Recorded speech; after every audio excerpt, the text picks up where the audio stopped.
Katalin Kariko was born on January 15, 1955 in Zolnok, Hungary. In 1985, after earning her PhD, she moved with her engineer husband and 2-year-old daughter from Hungary to Philadelphia, where she took a postdoctoral position at Temple University. 4 years later, in 1989, she joined the faculty at the University of Pennsylvania.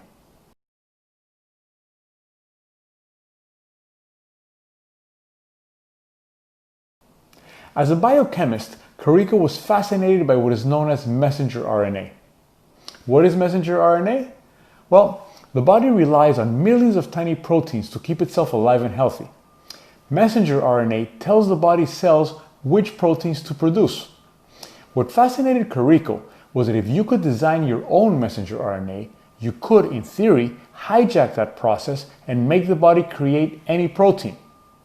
So if you had, for example, the genetic code of a particular virus, you could design and make messenger RNA in a lab that, when injected into a body, would cause the body to produce the protein associated with that virus.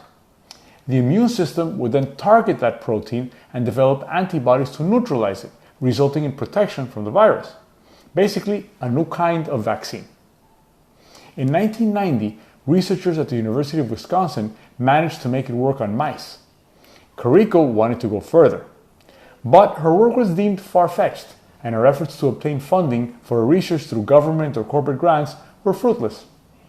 The problem, as Kariko's grant rejections repeatedly pointed out, was that the body would consider synthetic messenger RNA a chemical intruder and destroy it before it had a chance to trigger the protein production. Kariko doggedly continued her research to the point that it damaged her career. Because of her failure to obtain funding, in 1995, UPenn took her off the path to a full professorship and demoted her to an adjunct position. Undeterred, Kariko pressed on. She knew that if she succeeded, messenger RNA could become key in producing vaccines relatively quickly and easily, since they could be made in test tubes rather than cultivated from weakened virus cells, as was the traditional way to make vaccines.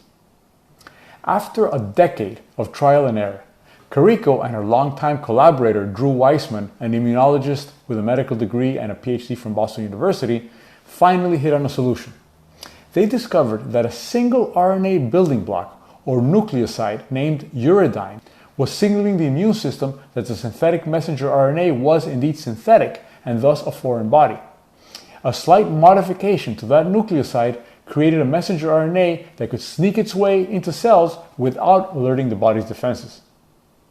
Kariko and Weissman published their discovery in a series of scientific papers in 2005. The papers flew under the radar of most scientists, but they caught the attention of two of them. Derek Rossi, a Canadian stem cell biologist then at Stanford University, and Ugur Sahin, a Turkish-born German oncologist then at the University Medical Center in Mainz, Germany. In 2008, Sahin co-founded a German company whose name is short for Biopharmaceutical New Technologies, BioNTech. In 2010, Rossi co-founded an American company whose name combines modified and RNA, Moderna. Both Moderna and BioNTech, who partnered with American pharmaceutical company Pfizer, licensed the technology developed by Kariko and Weissman and documented in their 2005 papers. Building on that technology, they were able to develop the messenger RNA-based COVID-19 vaccines that, as I record this on December 17, 2020, are now becoming available. Exactly as Kariko predicted back in the 1990s, because the vaccines are messenger RNA-based, both companies were able to develop them at exponentially higher speed than it would have taken to develop a traditional vaccine. In addition, unlike traditional vaccines, messenger RNA-based vaccines do not use the live virus itself, so they cannot inadvertently give patients the disease they are intended to protect them from. Obviously, many people deserve a lot of credit for the monumental scientific accomplishment that was the development in just 9 months of safe and effective vaccines to protect against a never-seen-before disease.